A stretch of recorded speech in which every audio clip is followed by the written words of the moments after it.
Le 15 juin 2008, Katarina Volkov, mannequin russe de 22 ans, disparaît sans laisser de traces après une soirée privée dans une villa luxueuse de Nice.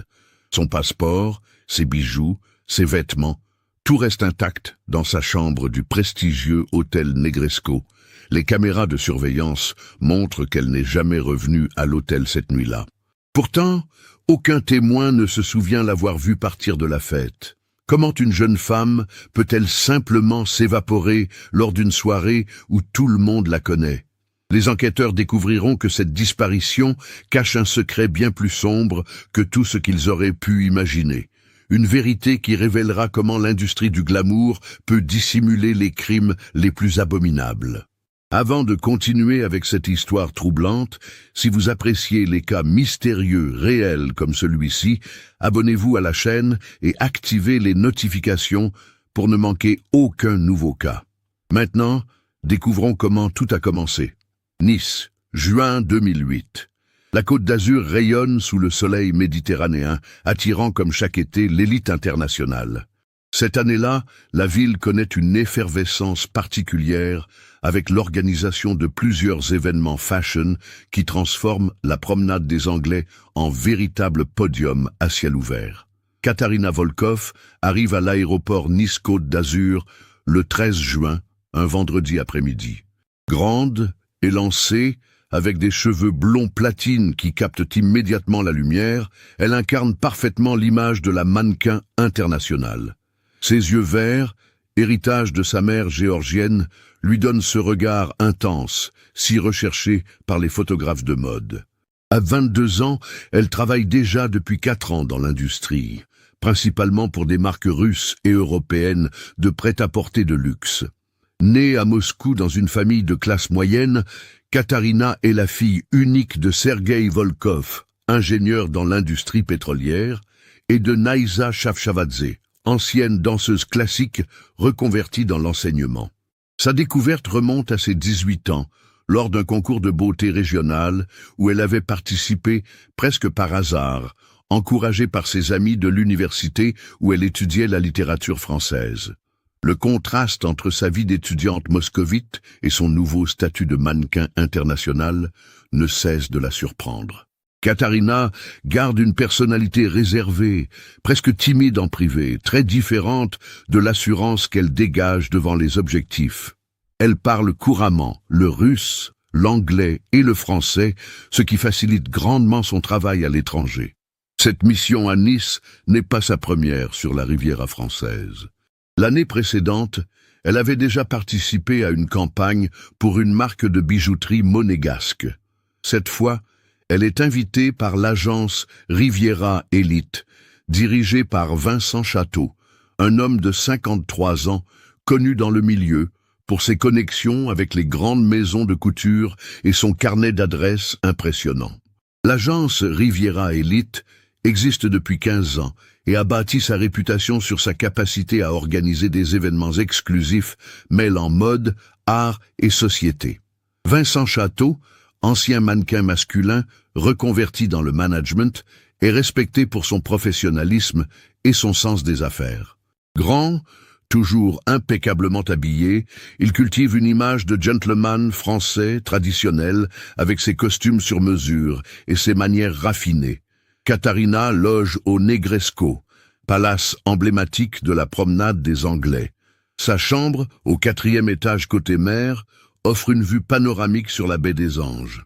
L'hôtel, avec sa coupole rose distinctive et son décor belle époque, représente le summum du luxe niçois. Pour une jeune femme issue de la classe moyenne russe, séjourner dans un tel établissement constitue encore une expérience extraordinaire. Le programme prévu pour son séjour semble relativement simple. Une séance photo le samedi matin pour une marque de maroquinerie italienne, suivie d'une journée libre, puis la participation à une soirée privée le samedi soir dans une villa de Cimiez, quartier huppé de Nice. Cette soirée, organisée par Vincent Château, doit réunir une trentaine de personnalités du monde de la mode, de l'art et des affaires pour célébrer l'ouverture d'une nouvelle galerie d'art contemporain. Marina Kowalski, mannequin polonaise de 24 ans et meilleure amie de Katarina, l'accompagne pour ce séjour. Les deux jeunes femmes se sont rencontrées 2 ans plus tôt lors d'un défilé à Milan et ont immédiatement sympathisé. Marina, plus expérimentée dans le milieu, a souvent guidé Katarina dans sa carrière naissante. Blonde aux yeux bleus, d'un tempérament plus extraverti que son amie russe, elle connaît bien les codes de l'industrie de la mode internationale. Le vendredi soir, les deux amies dînent dans un restaurant du Vieux-Nice, savourant la bouillabaisse dans une ambiance détendue. Katarina semble sereine, heureuse de retrouver l'atmosphère particulière de la Côte d'Azur. Elle appelle ses parents depuis sa chambre d'hôtel, leur décrivant avec enthousiasme la beauté de Nice et l'excitation de participer à une soirée aussi exclusive. La séance photo du samedi matin se déroule parfaitement. Le photographe Jean-Luc Moretti, professionnel reconnu spécialisé dans la photographie de mode, exprime sa satisfaction du travail de Katarina. Les clichés, pris dans les jardins de la villa Efrussi de Rothschild à Saint-Jean-Cap-Ferrat, mettent en valeur la nouvelle collection de sacs à main de la marque italienne Bella Vita. L'après-midi, Katarina et Marina se détendent au bord de la piscine du Negresco. Vers 17 heures, Katarina reçoit un appel de Vincent Château qui confirme les détails de la soirée. Le rendez-vous est fixé à 20h30 à la réception de l'hôtel, d'où un service de voiture conduira les invités à la Villa Bellevue, propriété privée située dans les hauteurs de Cimiez. Le samedi 15 juin 2008, à 20h précises, Katarina Volkov termine de se préparer dans sa chambre du Negresco. Elle porte une robe noire Versace, des escarpins Jimmy Choo et les boucles d'oreilles en diamant que sa mère lui a offertes pour ses 21 ans. Ses cheveux blonds sont coiffés en un chignon sophistiqué et son maquillage réalisé par une esthéticienne de l'hôtel souligne parfaitement ses traits slaves. Marina Kowalski l'accompagne jusqu'au hall de l'hôtel. Elle-même ne participera pas à la soirée, n'ayant pas été invitée à cet événement particulièrement sélectif. Les deux amis se séparent vers 20h15, après avoir convenu de se retrouver le lendemain matin pour le petit déjeuner avant le vol retour de Katarina, prévu à 14h. Dans le hall du Negresco, Katarina rejoint 5 autres mannequins. Alessandra Conti, italienne de 26 ans, Sophie Larsen, danoise de 23 ans, Camille Dubois, française de 25 ans, Elena Rodriguez, espagnole de 24 ans, et Yuki Tanaka, japonaise de 21 ans. Toutes portent des tenues de soirée élégantes et affichent l'assurance professionnelle caractéristique des mannequins internationaux. Vincent Château arrive à 20h25, impeccablement vêtu d'un smoking sur mesure. Il salue chaleureusement les jeunes femmes et leur explique brièvement le déroulement de la soirée. La Villa Bellevue, leur précise-t-il, appartient à un collectionneur d'art privé qui souhaite présenter sa dernière acquisition, une série de toiles de maître récemment acquises lors d'une vente aux enchères londoniennes. 3 Mercedes classe S noire attendent devant l'hôtel. Katarina monte dans la première voiture avec Alessandra et Sophie, tandis que Vincent Château prend place à l'avant aux côtés du chauffeur. Le trajet vers Cimiez dure une vingtaine de minutes à travers les rues de Nice, baignées par la lumière dorée du couchant méditerranéen. La Villa Bellevue, construite dans les années 20, domine la baie de Nice depuis les hauteurs boisées du quartier de Cimiez. Cette propriété de style art déco, avec ses terrasses étagées et ses jardins à la française, offre une vue panoramique exceptionnelle sur la mer Méditerranée. Le portail en fer forgé s'ouvre automatiquement à l'arrivée des voitures, révélant une allée bordée de palmiers centenaires qui conduit à la façade illuminée de la demeure. Une trentaine d'invités sont déjà présents à l'arrivée des mannequins. L'assemblée réunit effectivement des personnalités du monde artistique et économique de la Riviera. Galéristes, collectionneurs, entrepreneurs, quelques nobles de la région et plusieurs épouses de magnates russes installés sur la côte d'Azur. L'atmosphère est raffinée, les conversations se déroulent en français, anglais et italien, ponctuées par les notes d'un quatuor à cordes installé dans le grand salon. Katarina évolue avec grâce parmi les invités, sa maîtrise du français lui permettant de participer naturellement aux échanges. Vers 22h, elle visite la collection d'art en compagnie d'un petit groupe, admirant particulièrement une série de portraits impressionnistes récemment acquis par le propriétaire des lieux. Plusieurs témoins la remarquent à différents moments de la soirée. Madame Élisabeth Fontaine, épouse d'un industriel monégasque, engage une longue conversation avec elle vers 22h30 sur la terrasse principale, échangeant en français sur la culture russe et l'art contemporain. Jean-Baptiste Mercier, galeriste cannois, la voit près du buffet vers 23h, savourant un verre de champagne Dom Pérignon en compagnie d'Alessandra Conti. Le dernier témoignage fiable situe Katharina à 23h30 précise. Philippe Rousseau, photographe professionnel chargé d'immortaliser la soirée, prend plusieurs clichés d'elle dans le petit salon adjacent à la bibliothèque. Sur ces photos, elle apparaît souriante, détendue, en grande conversation avec un homme d'une cinquantaine d'années portant un costume gris anthracite. Cet homme sera par la suite identifié comme Dimitri Kozlov, homme d'affaires russo-monégasque spécialisé dans l'import-export. Après 23h30, plus aucun témoin ne se souvient avoir vu Katharina Volkov. Lorsque Vincent Château annonce vers 1h du matin que les voitures sont prêtes pour reconduire les mannequins à leurs hôtels respectifs, Katharina demeure introuvable. Les autres jeunes femmes pensent d'abord qu'elle a quitté la fête plus tôt, peut-être en compagnie d'un autre invité.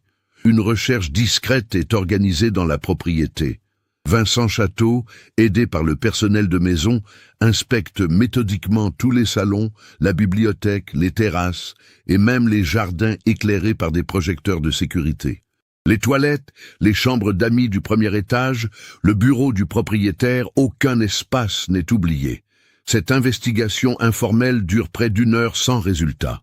Vers 2h30 du matin, Vincent Château téléphone au Negresco pour vérifier si Katharina n'est pas rentrée par ses propres moyens. Le concierge de nuit confirme que la clé de la chambre 412 n'a pas été retirée et qu'aucun message n'a été laissé.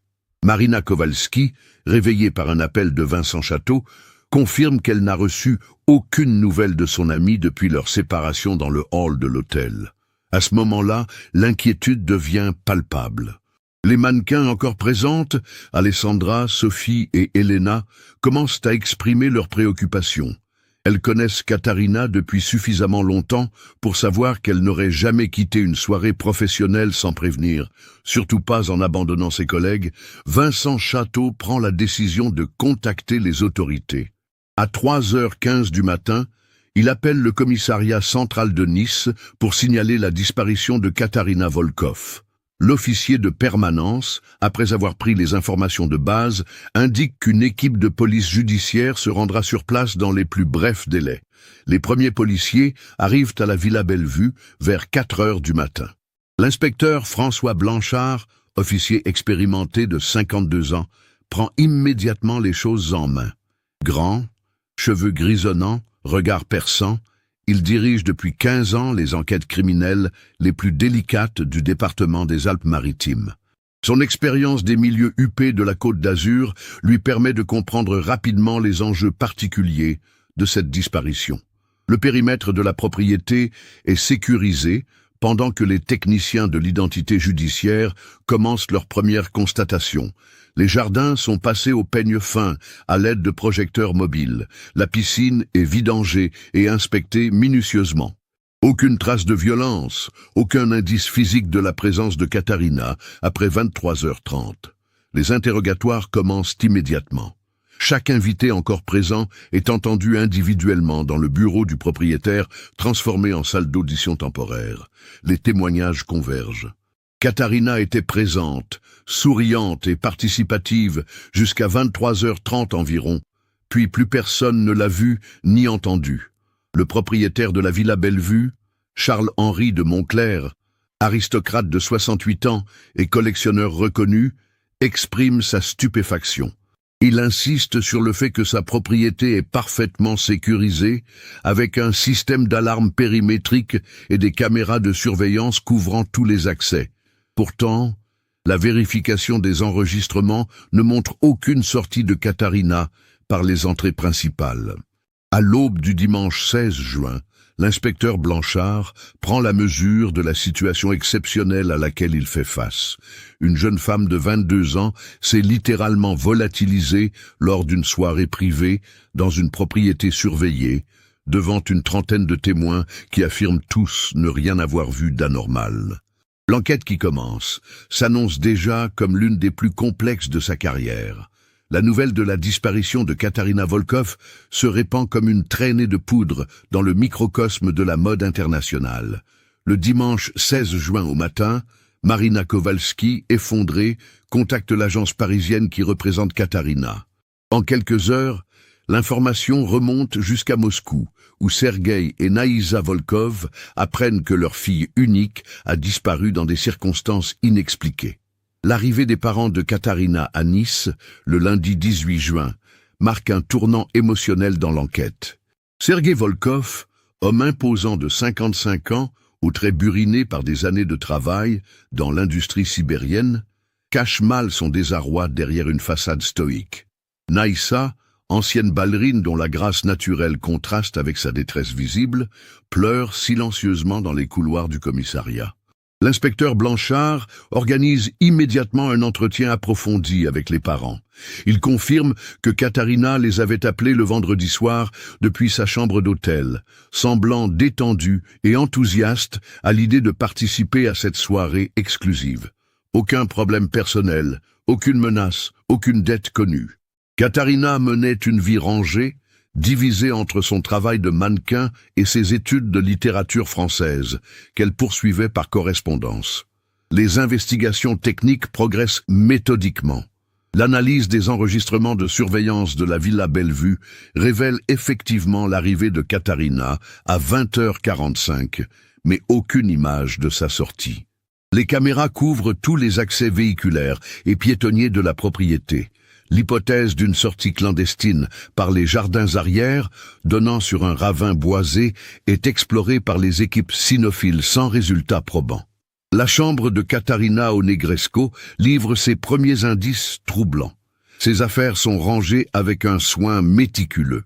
Vêtements pliés dans l'armoire, produits de beauté alignés dans la salle de bain, ordinateur portable fermé sur le bureau. Son passeport russe se trouve dans le coffre-fort de la chambre, accompagné de 800 € en espèces et de ses bijoux de valeur. Son téléphone portable, un Nokia récent, est posé sur la table de chevet, éteint depuis samedi soir 23h55. L'examen du téléphone révèle les derniers échanges de Katarina. Un SMS envoyé à Marina à 23h40 précise « Soirée magnifique, rencontrer des gens fascinants. Te raconte demain ». Aucun autre message n'a été envoyé après cette heure. L'historique des appels ne montre aucune communication suspecte dans les jours précédant la disparition.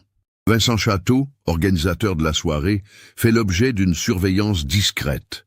L'enquête sur son passé ne révèle aucun antécédent judiciaire. Son agence Riviera Elite jouit d'une réputation irréprochable dans le milieu professionnel. Plusieurs mannequins interrogés confirment avoir participé à des événements organisés par Château sans jamais rencontrer le moindre problème. L'homme semble sincèrement bouleversé par la disparition de Katarina. Les interrogatoires des invités de la soirée s'étalent sur plusieurs semaines. Chaque témoignage est minutieusement recoupé, chaque détail vérifié.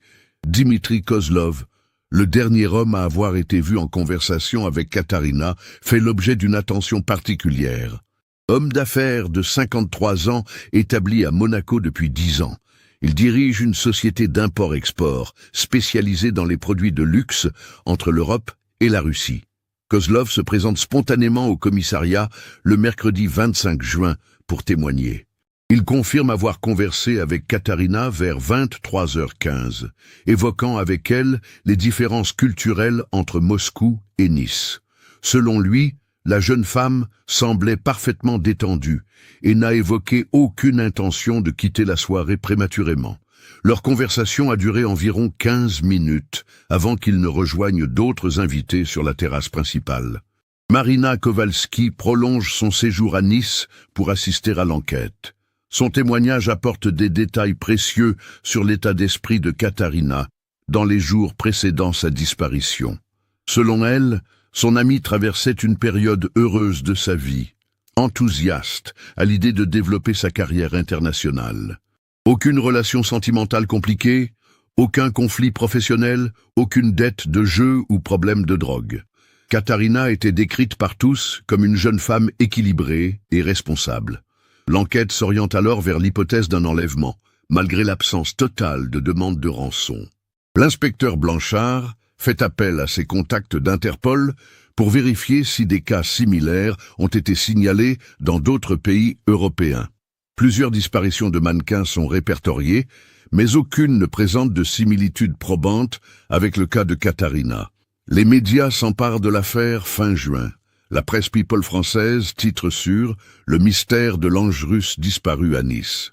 La beauté de Katharina, les circonstances glamour de sa disparition et le mystère qui l'entoure captent l'attention du public. Des témoignages de faux témoins commencent à affluer, compliquant le travail des enquêteurs qui doivent vérifier chaque information reçue. Sergueï Volkov décide de faire appel à un détective privé, Alexandre Petrov, ancien officier du FSB reconverti dans la sécurité privée.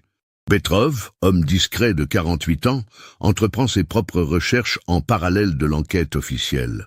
Il interroge les employés de l'hôtel, visite tous les établissements fréquentés par Katharina pendant son séjour, reconstitue minute par minute son emploi du temps. L'été 2008 s'écoule sans révélation majeure. L'enquête piétine malgré l'acharnement de l'inspecteur Blanchard et de son équipe. Toutes les pistes explorées aboutissent à des impasses. L'hypothèse de la fuite volontaire est écartée compte tenu du profil psychologique de Katharina et de l'absence de raisons personnelles justifiant une telle décision. En septembre, une découverte relance brièvement l'enquête. Un promeneur trouve dans un buisson du parc de la colline du Château, à proximité de la vieille ville de Nice, un bracelet en or que Marina Kowalski identifie formellement comme appartenant à Katharina. Le bijou, gravé de ses initiales en cyrillique, était un cadeau de ses parents pour ses 18 ans.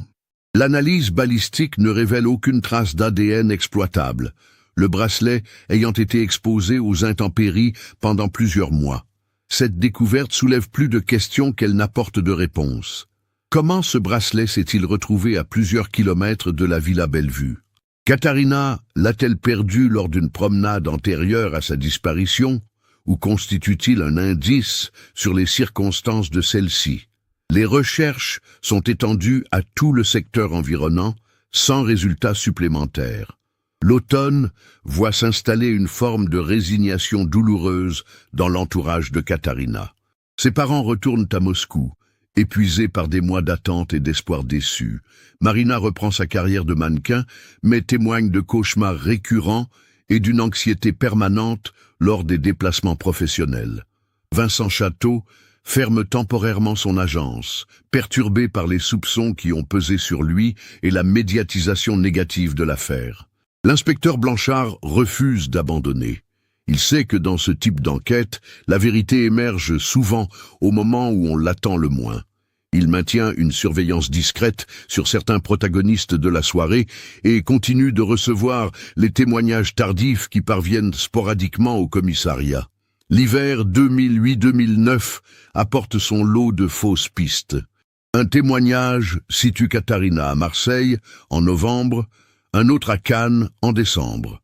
Toutes ces signalisations s'avèrent erronées après vérification. L'enquête de notoriété internationale génère des centaines d'appels, mobilisant des ressources considérables pour des résultats décevants. C'est pendant cette période que l'inspecteur Blanchard fait une rencontre qui va progressivement changer l'orientation de son enquête. En janvier 2009, il reçoit la visite spontanée de Claire Armand, ancienne mannequin française de 34 ans, reconvertie dans le journalisme. Claire prétend détenir des informations sur ce qu'elle appelle les dessous inavouables de l'industrie de la mode sur la Côte d'Azur. Claire Armand explique avoir travaillé entre 2000 et 2006 pour plusieurs agences de la région avant d'abandonner sa carrière de mannequin pour des raisons qu'elle qualifie de personnelles. Blonde aux yeux noisettes, au regard intelligent et déterminé, elle avoue avoir hésité pendant des mois avant de se décider à témoigner. La disparition de Katarina l'a profondément marquée car elle y reconnaît certains schémas qu'elle a elle-même vécus. Selon Claire, certaines soirées prétendument artistiques ou professionnelles servent en réalité de couverture à des activités beaucoup moins avouables. Elle évoque des recrutements déguisés où de jeunes mannequins étrangères sont approchés pour participer à des voyages ou des contrats particulièrement lucratifs au Moyen-Orient. Ces propositions, présentées comme des opportunités professionnelles exceptionnelles, cachent en réalité des dispositifs de traite humaine. L'inspecteur Blanchard écoute avec attention les révélations de Claire Armand. Elle décrit un système sophistiqué où des individus apparemment respectables utilisent leur statut dans l'industrie de la mode pour identifier et sélectionner de jeunes femmes vulnérables. Les victimes privilégiées sont souvent des mannequins étrangères, isolées de leur environnement familial, attirées par la perspective de carrières internationales. Claire précise qu'elle a elle-même été approchée en 2004 lors d'une soirée similaire à celle où a disparu Katarina. Un homme d'affaires lui avait proposé un contrat de 6 mois à Dubaï pour des séances photos destinées à promouvoir le tourisme de luxe dans les Émirats. Les conditions financières étaient exceptionnelles. 50 000 € pour 6 mois de travail, tous frais payés. Méfiante instinctivement, elle avait décliné l'offre. Mars 2010. 19 mois après la disparition de Katarina Volkov, un concours de circonstances va faire ressurgir l'enquête d'une manière totalement inattendue. La crise financière mondiale de 2008 a profondément affecté l'économie française et de nombreuses entreprises font faillite ou sont contraintes de liquider leurs biens. C'est dans ce contexte que Charles-Henri de Montclerc, propriétaire de la Villa Bellevue, se voit contraint de vendre sa propriété pour faire face à des difficultés financières personnelles. Ses investissements dans l'immobilier américain se sont effondrés avec la crise des subprimes, et il doit absolument liquider ses actifs français pour éviter la saisie de ses autres biens. L'acquéreur de la Villa Bellevue est un consortium d'investisseurs russes dirigé par Oleg Petrosian, magnate de l'énergie établi en Suisse. Petrosian, âgé de 62 ans, souhaite transformer la propriété en résidence privée pour sa famille et ses invités. Il engage immédiatement d'importants travaux de rénovation et d'extension. Le chantier, dirigé par l'entreprise niçoise Méditerranée Bâtiment, commence par la réfection complète des jardins et l'installation d'une nouvelle piscine. C'est lors de ces travaux d'excavation, le 23 mars 2010, qu'une découverte macabre va relancer l'enquête sur la disparition de Katarina.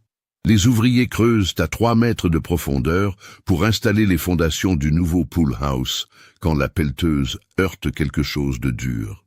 Thierry Mercier, chef d'équipe expérimenté, arrête immédiatement les machines et descend inspecter la fosse.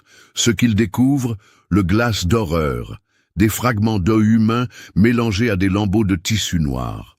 Le chantier est immédiatement interrompu et les gendarmes alertés. L'inspecteur Blanchard, prévenu dans l'heure, se rend sur place, accompagné du médecin légiste Antoine Girard et d'une équipe de techniciens de l'identité judiciaire. La zone est sécurisée et l'excavation se poursuit manuellement avec des précautions archéologiques. Les ossements découverts appartiennent manifestement à une femme jeune. Le crâne, relativement bien conservé malgré l'ensevelissement, présente une fracture importante au niveau temporal droit. Le docteur Girard, anthropologue judiciaire reconnu, estime l'âge de la victime entre 20 et 25 ans au moment de sa mort. Les restes vestimentaires correspondent à une robe de soirée noire de qualité. L'exhumation complète dure 3 jours. Les ossements sont méthodiquement répertoriés et analysés. Parmi les effets personnels retrouvés, une bague en or blanc ornée d'un petit diamant attire l'attention des enquêteurs. Marina Kowalski, contactée immédiatement, reconnaît formellement ce bijou que Katarina portait constamment depuis ses 20 ans, cadeau de fiançailles symbolique de son petit ami moscovite de l'époque. L'identification ADN, réalisée en urgence grâce aux échantillons fournis par les parents de Katarina, confirme ce que tous redoutaient. Les restes appartiennent à Katarina Volkov. La jeune mannequin russe avait donc été assassinée lors de la soirée du 15 juin 2008, puis enterrée dans les jardins de la Villa Bellevue. Cette découverte bouleverse complètement l'orientation de l'enquête. Ce qui était traité comme une disparition devient officiellement une enquête pour homicide volontaire. L'inspecteur Blanchard comprend immédiatement que le meurtrier se trouve nécessairement parmi les participants à la soirée. L'un des témoins qu'il a interrogé à de multiples reprises au cours des 19 derniers mois est en réalité l'assassin de Katharina.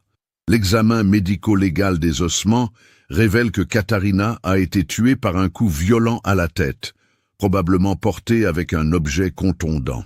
L'absence de traces de lutte sur les autres ossements suggère qu'elle a été surprise et n'a pas eu le temps de se défendre. La position du corps dans la fosse indique qu'elle a été enterrée rapidement, sans doute dans les heures suivant le crime.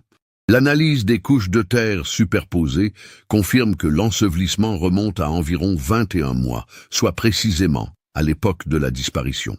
Des fragments de chaux vives découverts mélangés aux ossements prouvent que le meurtrier a tenté d'accélérer la décomposition du corps, démontrant une certaine préméditation ou du moins une connaissance des techniques de dissimulation de preuves. La révélation du meurtre de Katharina Volkov provoque un séisme dans le microcosme huppé de la Côte d'Azur. L'inspecteur Blanchard reconvoque immédiatement tous les participants à la soirée du 15 juin 2008. Cette fois, les interrogatoires prennent une dimension totalement différente. L'un de ces témoins privilégiés est un assassin. Vincent Château est le premier à être entendu.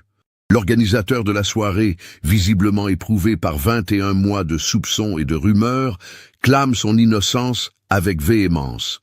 Il insiste sur le fait que sa réputation professionnelle et sa vie personnelle ont été détruites par cette affaire. Ses revenus ont chuté drastiquement, plusieurs mannequins ayant rompu leur contrat par méfiance. Sa femme l'a quitté 6 mois plus tôt, ne supportant plus l'atmosphère de suspicion permanente. Pourtant, certains éléments troublants émergent lors de cet interrogatoire approfondi. Vincent Château avoue avoir quitté la Villa Bellevue vers 2 heures du matin le 16 juin, soit bien après les premières recherches infructueuses de Katharina. Il prétend être resté pour gérer la crise et rassurer les autres invités. Mais plusieurs témoins affirment qu'il semblait étrangement calme pour quelqu'un dont l'invité venait de disparaître mystérieusement. L'inspecteur Blanchard fait également interroger à nouveau Dimitri Kozlov, l'homme d'affaires russo-monégasque qui avait eu la dernière conversation connue avec Katharina. Kozlov, désormais accompagné de son avocat, maintient ses déclarations antérieures. Il insiste sur le caractère anodin de leur échange et sur le fait qu'il n'a plus revu Katharina après leur conversation vers 23h15. Cependant, l'enquête approfondie sur le passé de Kozlov révèle des zones d'ombre inquiétantes. Son société d'import-export fait l'objet d'une surveillance douanière discrète depuis 2 ans pour des soupçons de blanchiment d'argent. Ses voyages fréquents entre Monaco, Moscou et Dubaï correspondent exactement aux routes classiques du trafic international que décrivait Claire Armand dans son témoignage. Charles-Henri de Montclair, l'ancien propriétaire de la villa, est longuement interrogé sur sa connaissance des jardins et des possibilités d'ensevelissement. L'aristocrate, ruiné par la crise financière, semble sincèrement choqué d'apprendre qu'un meurtre a été commis dans sa propriété. Il insiste sur le fait que les jardins étaient parfaitement entretenus par une équipe de jardiniers professionnels qui auraient immédiatement remarqué des travaux de terrassement clandestins. Cette remarque amène l'inspecteur Blanchard à reconsidérer la chronologie du crime. Si Katharina a été enterrée dans les jardins de la villa, l'opération a nécessairement eu lieu pendant la soirée même ou dans les heures qui ont suivi, avant que les jardiniers ne reprennent leur travail le lundi matin. Cela implique que le meurtrier connaissait parfaitement les lieux et disposait du matériel nécessaire pour creuser une fosse de 3 mètres de profondeur. L'enquête technique se concentre sur l'identification des outils utilisés pour l'ensevelissement. L'analyse de la terre révèle des traces d'outils mécaniques, probablement une pelleteuse ou un engin similaire.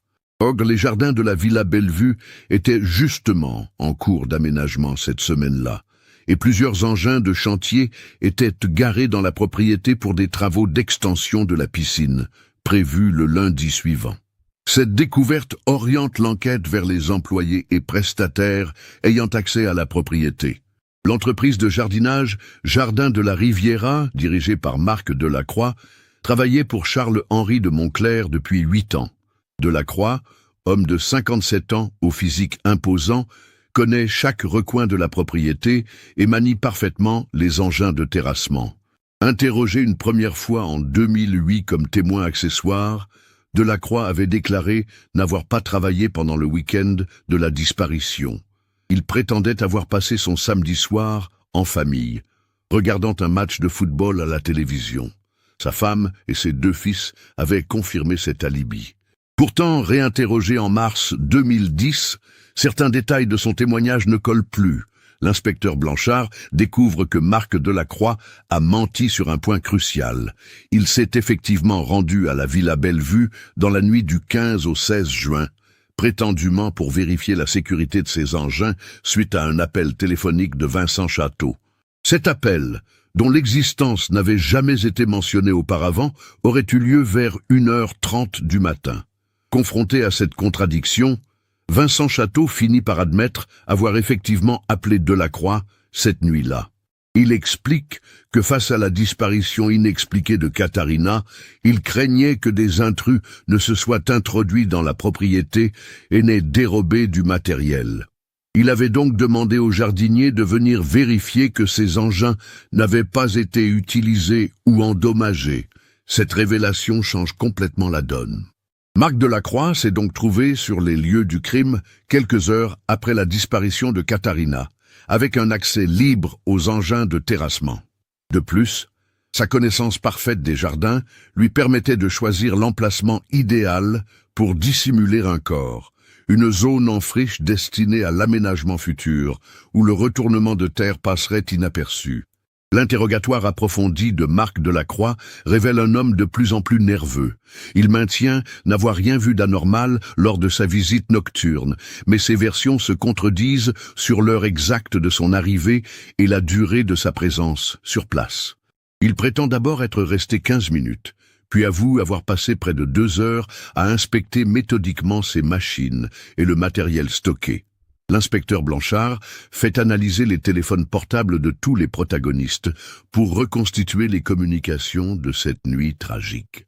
Les relevés révèlent une activité téléphonique intense, entre 1h et 4h du matin, avec plusieurs appels croisés entre Vincent Château, Marc Delacroix et un numéro non identifié enregistré sous le nom de DK dans le répertoire de Château. Ce numéro appartient à Dimitri Kozlov. L'homme d'affaires a donc été en contact téléphonique avec l'organisateur de la soirée dans les heures critiques, suivant la disparition de Katharina. Confronté à cette découverte, Kozlov prétend que Vincent Château l'avait appelé pour l'informer de la situation et lui demander s'il n'avait pas vu Katharina quitter la propriété en compagnie de quelqu'un. Mais l'analyse détaillée des relevés téléphoniques révèle un détail troublant. Le premier appel entre Château et Kozlov a eu lieu à 1h12 du matin, soit près d'1 heure avant que la disparition de Katharina ne soit officiellement constatée. Comment Vincent Château pouvait-il s'inquiéter de l'absence de la jeune femme à un moment où personne n'avait encore remarqué sa disparition? Cette découverte provoque un électrochoc dans l'enquête. L'inspecteur Blanchard comprend qu'il fait face à une machination soigneusement orchestrée impliquant plusieurs protagonistes. La disparition de Katharina n'est pas le résultat d'un acte impulsif, mais d'un plan prémédité impliquant au minimum Vincent Château, Dimitri Kozlov et Marc Delacroix.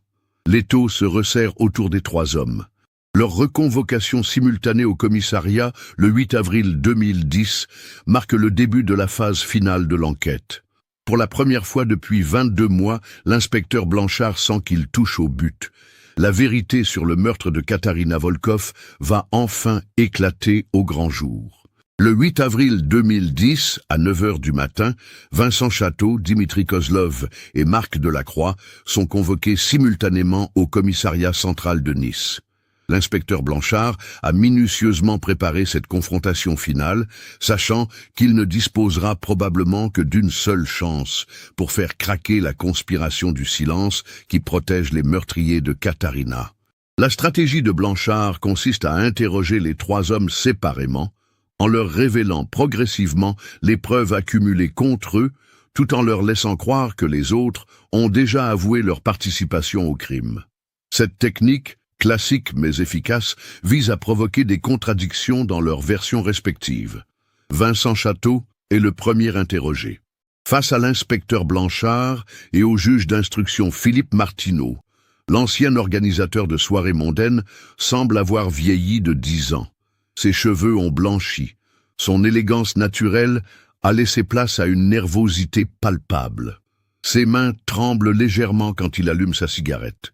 L'inspecteur Blanchard attaque frontalement. « Monsieur Château, nous savons que vous avez téléphoné à Dimitri Kozlov à 1h12 du matin, soit 58 minutes avant que quiconque ne s'inquiète officiellement de l'absence de Katharina. Comment expliquez-vous cette anticipation troublante ?» Vincent Château nie d'abord farouchement, prétendant que les relevés téléphoniques sont erronés. Confronté aux preuves techniques irréfutables, il finit par admettre l'appel, mais modifie son explication. « J'ai remarqué que Katharina avait l'air fatiguée en fin de soirée. Je me suis dit qu'elle était peut-être partie discrètement avec Dimitri.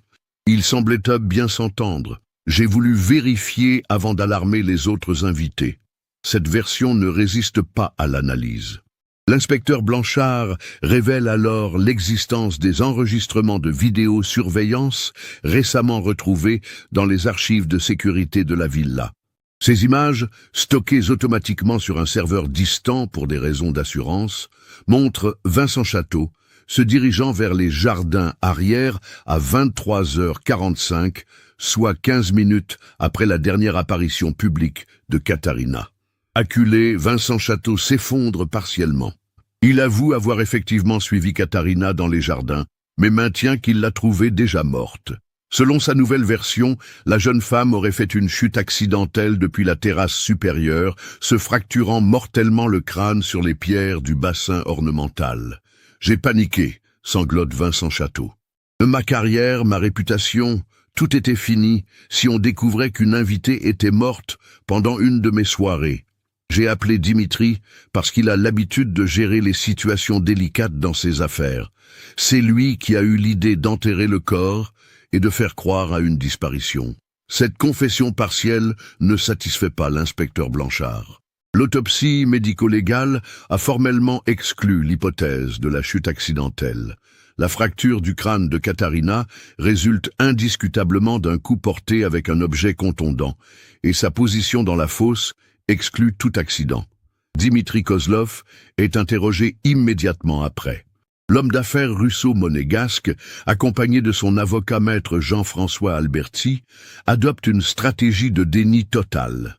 Il conteste même l'existence des appels téléphoniques avec Vincent Château, malgré les preuves techniques formelles.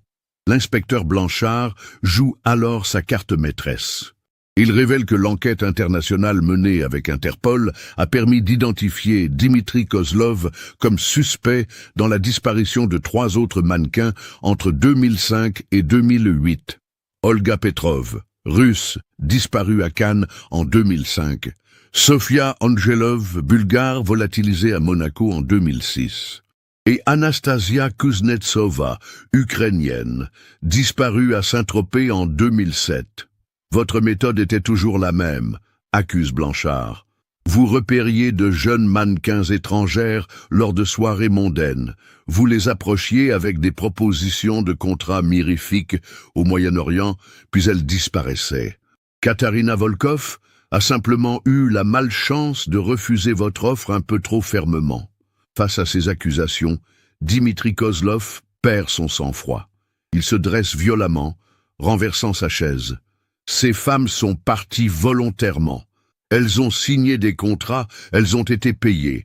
Si elles ont disparu ensuite, ce n'est pas mon problème. Cette colère révélatrice confirme l'implication de Kozlov dans un réseau de traite humaine. L'avocat tente de calmer son client, mais le mal est fait.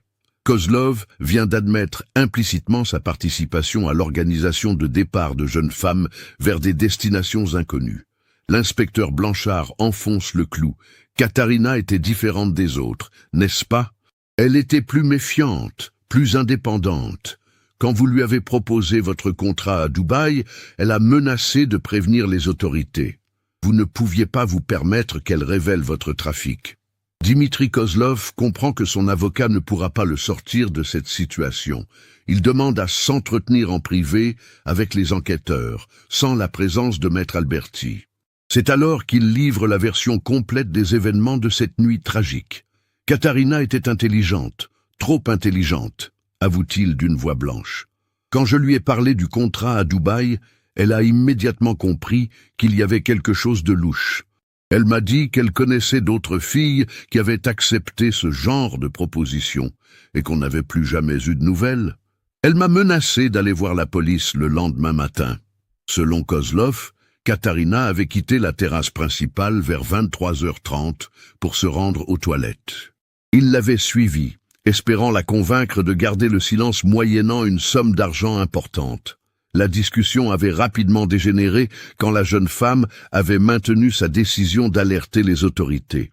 Elle était dans le petit salon près de la bibliothèque. J'ai essayé de la raisonner, de lui expliquer qu'elle se trompait sur mes activités. Mais elle était déterminée à parler. Dans un moment de panique, j'ai saisi un presse-papier en bronze qui traînait sur le bureau et je l'ai frappé. Je voulais juste la faire taire, pas la tuer. Le coup, porté à la tempe droite, avait été fatal. Katarina s'était écroulée immédiatement, du sang coulant de sa blessure sur le tapis perçant du salon. Dimitri Kozlov avait immédiatement compris qu'elle était morte. J'ai appelé Vincent en urgence. Il est arrivé dans le salon 3 minutes plus tard. Quand il a vu Katarina, il est devenu fou furieux. Il m'a dit que j'avais détruit sa carrière et que nous allions tous finir en prison. C'est lui qui a eu l'idée de faire disparaître le corps. Vincent Château avait alors contacté Marc Delacroix, le jardinier qu'il connaissait depuis des années, et en qui il avait totalement confiance. Delacroix, homme simple et discret, avait déjà rendu quelques services inavouables à Château par le passé, notamment en éliminant discrètement des témoins gênants de soirées trop arrosées. Delacroix est arrivé vers 2h du matin avec sa camionnette. Il avait les clés des engins de chantier stockés dans la propriété. Pendant que Vincent retournait auprès des invités pour faire comme si de rien n'était, nous avons transporté le corps de Katarina dans les jardins arrière. L'emplacement de la fosse avait été choisi avec soin. Une zone en friche destinée aux futurs aménagements paysagers, où le retournement de terre passerait inaperçu. Marc Delacroix avait creusé à 3 mètres de profondeur avec la pelleteuse, pendant que Kozlov nettoyait méticuleusement le salon pour éliminer toute trace de sang. Nous avons enseveli Katarina vers 4h du matin. Delacroix a remis de la terre par-dessus et a nivelé grossièrement. Vincent avait prévu de faire replanter cette zone la semaine suivante pour que rien ne paraisse anormal. Mais les événements ne s'étaient pas déroulés comme prévu. La découverte de la disparition de Katarina avait immédiatement déclenché une enquête policière approfondie. Les travaux de jardinage prévus avaient été reportés Cindy, laissant la zone d'ensevelissement dans son état provisoire. Les aveux de Dimitri Kozlov permettent enfin de reconstituer intégralement le déroulement de cette nuit tragique. Confrontés aux déclarations de leurs complices, Vincent Château et Marc Delacroix finissent par admettre leur participation à la dissimulation du meurtre. Vincent Château, effondré, explique qu'il n'avait jamais imaginé que sa collaboration avec Kozlov prendrait une tournure aussi dramatique. Il reconnaît avoir organisé plusieurs soirées servant de couverture aux activités de recrutement de l'homme d'affaires, mais jure n'avoir jamais su que ces jeunes femmes étaient destinées à la prostitution forcée. Dimitri me payait 50 000 € pour chaque soirée, avoue-t-il entre deux sanglots. Il me disait qu'il cherchait des mannequins pour des contrats légitimes au Moyen-Orient. Je pensais vraiment qu'il s'agissait d'opportunités professionnelles normales. Marc Delacroix, homme simple et peu éduqué, explique avoir obéi à Vincent Château par reconnaissance. Château l'avait aidé financièrement à plusieurs reprises quand son entreprise de jardinage traversait des difficultés. Il avait accepté de participer à la dissimulation du corps sans poser de questions, par loyauté envers celui qu'il considérait comme son bienfaiteur. L'enquête révèle que le réseau dirigé par Dimitri Kozlov était effectivement international. Ses ramifications s'étendaient de la Côte d'Azur jusqu'aux Émirats arabes unis, en passant par des intermédiaires en Suisse et en Autriche. Les jeunes femmes recrutées étaient emmenées à Dubaï sous prétexte de contrats de mannequinat, puis contraintes à la prostitution dans des établissements de luxe. Les enquêtes parallèles menées par Interpol permettent de retrouver plusieurs victimes encore vivantes, séquestrées dans des villas privées de Dubaï et d'Abu Dhabi.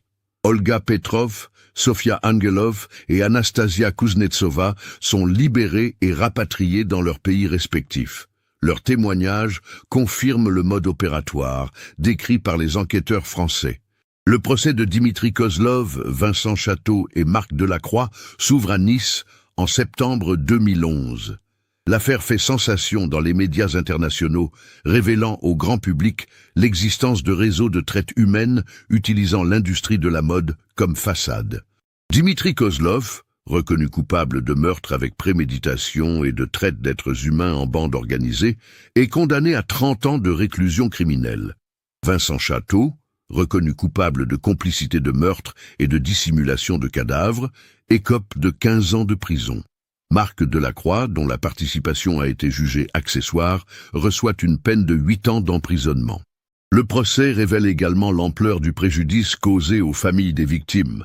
Sergueï et Naïssa Volkov, présents à chaque audience, témoignent de leur calvaire pendant les 22 mois d'incertitude sur le sort de leur fille. Marina Kowalski, profondément traumatisée par la mort de sa meilleure amie, abandonne définitivement sa carrière de mannequin pour se reconvertir dans l'aide aux victimes de traite humaine.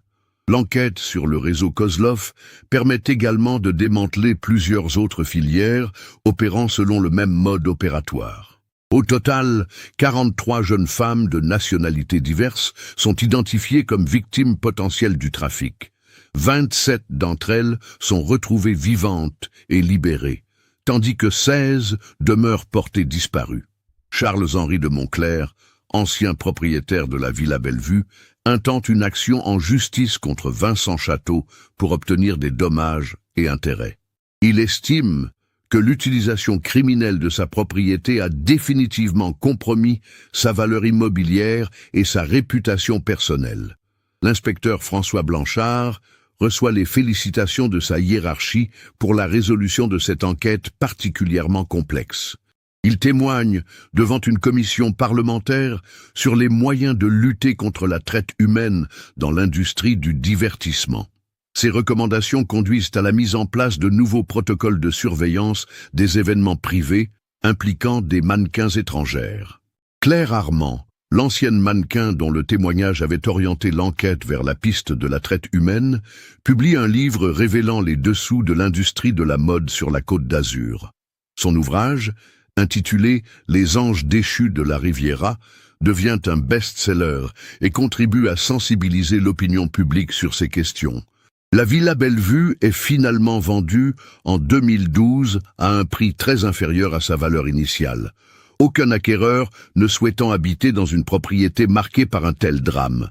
Les nouveaux propriétaires font entièrement démolir les bâtiments existants pour construire une résidence moderne, espérant effacer le souvenir du crime.